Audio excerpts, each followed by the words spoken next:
Harry stigmatized for pretending to be a know-it, although he just nothing but a spinner of yarns.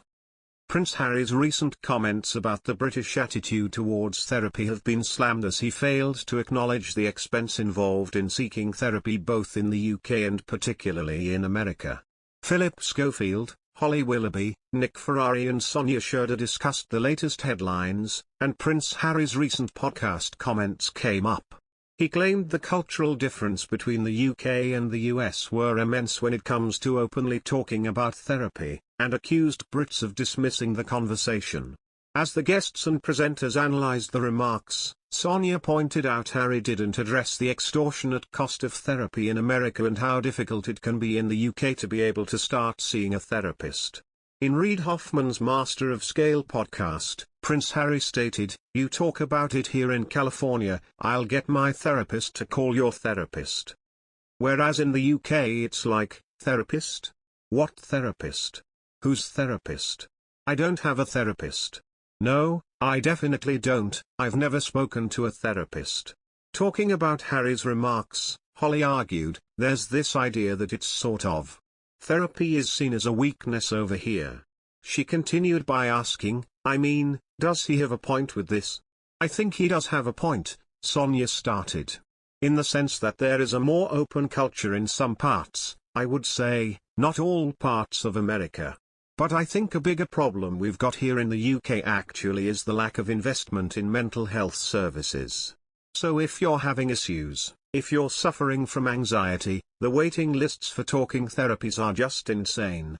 You could be waiting months and months, some people even years. Delving into Harry's comparison, she added, and I think one of the things that Prince Harry sometimes doesn't acknowledge, and I think he hasn't acknowledged here, is actually therapy is very, very expensive, particularly in the US. So there are some people who can access therapy in the US very easily, but there are some parts in the US with very high levels of poverty and people going through really difficult mental health issues with have no access to it. According to Nick, Harry and Prince William have made a significant difference in encouraging the public to open out about their experiences with mental health. Others who were watching from home shared their thoughts on the matter as well. Recently, the mental health app that employs Prince Harry as its chief impact officer apparently faces an insurgency from its counselors over claims of a sneaky pay cut, with some personnel admitting they are still in the dark about what the royals' position entails. It came as Duke of Sussex has chided the reluctance of Britons to seek counselling and praised what he called the "I'll get my therapist to call your therapist" mentality he's found since moving to California with Meghan. Speaking on a podcast about mental health, Prince Harry spoke of the immense cultural differences between the UK and US as he promoted Better Up. The Duke of Sussex has suggested there needs to be a change in people's mindsets from just coping with problems to getting on the front foot and becoming mentally fit.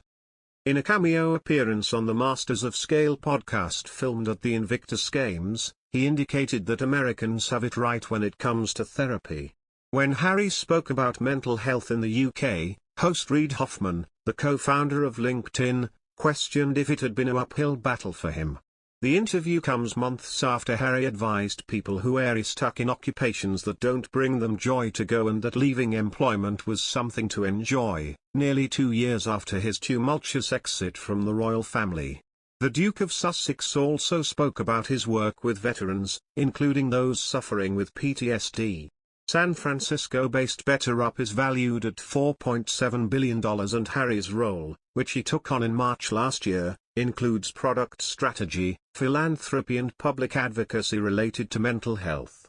He is also involved in the firm's commitment to Pledge 1%, a movement which encourages companies to donate 1% of equity, staff time, product or profit to their communities.